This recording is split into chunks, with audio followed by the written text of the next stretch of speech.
असर वाक़ा कंदासीं। सकाफ़त ऐं सियाहत वारे वज़ीर सैयद ज़ुल्फ़िकार अली शाह नंगर पार्कर में हरणनि जे शिकार जो नोटिस वठंदे शिकारनि ख़िलाफ़ कार्रवाई जी हिदायत करे छॾी आहे। सकाफ़त ऐं सियाहत वारे सूबाई वज़ीर सैयद ज़ुल्फ़िकार अली शाह नंगर पार्कर में हरणनि जे शिकार जो नोटिस वठंदे शिकारनि ख़िलाफ़ कार्रवाई जी हिदायत कई आहे। तफ़सील मालूम कयूं था।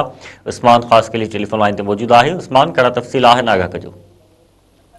हाँ जी बिल्कुल। नंगर पार्कर में मुसलसल नायाब नस्ल के हरणनि जो गैर कानूनी शिकार जो सूबाई वज़ीर सकाफ़त ऐं सियाहत सैयद ज़ुल्फ़िकार अली शाह पारां नोटिस पार्कर में हरणनि जे गैर कानूनी शिकार ते सूबाई वज़ीर सकाफ़त ऐं सियाहत सैयद ज़ुल्फ़िकार अली शाह पारां नोटिस वठंदे डीआईजी मीरपुर कास सां राब्तो कयो आहे। ज़ुल्फ़िकार अली शाह डीआईजी मीरपुर कास खे हिदायत कई आहे त हरणनि जो गैर कानूनी शिकार करण ख़िलाफ़ फौरी तौर ते केस दाख़िल कयो वञे।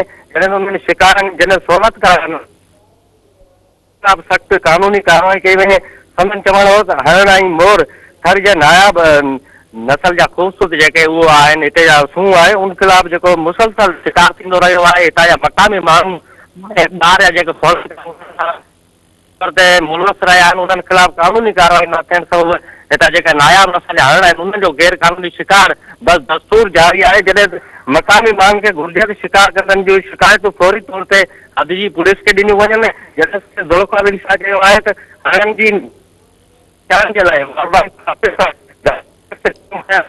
पाकर जंहिं नायाब हयाती वारे इलाइक़े में हरण जी मोर ॿियनि पखियुनि जे तोहफ़ुज़ खे यकीनी बणायो वञे। पुलिस खे हिदायत कई वई आहे त शिकार खे रोकण जे लाइ गश्त आहे उहो पिणु वधायो वञे। जी उस्मान ख़ासि के लिए महिरबानी तफ़सील ॾियण जे लाइ।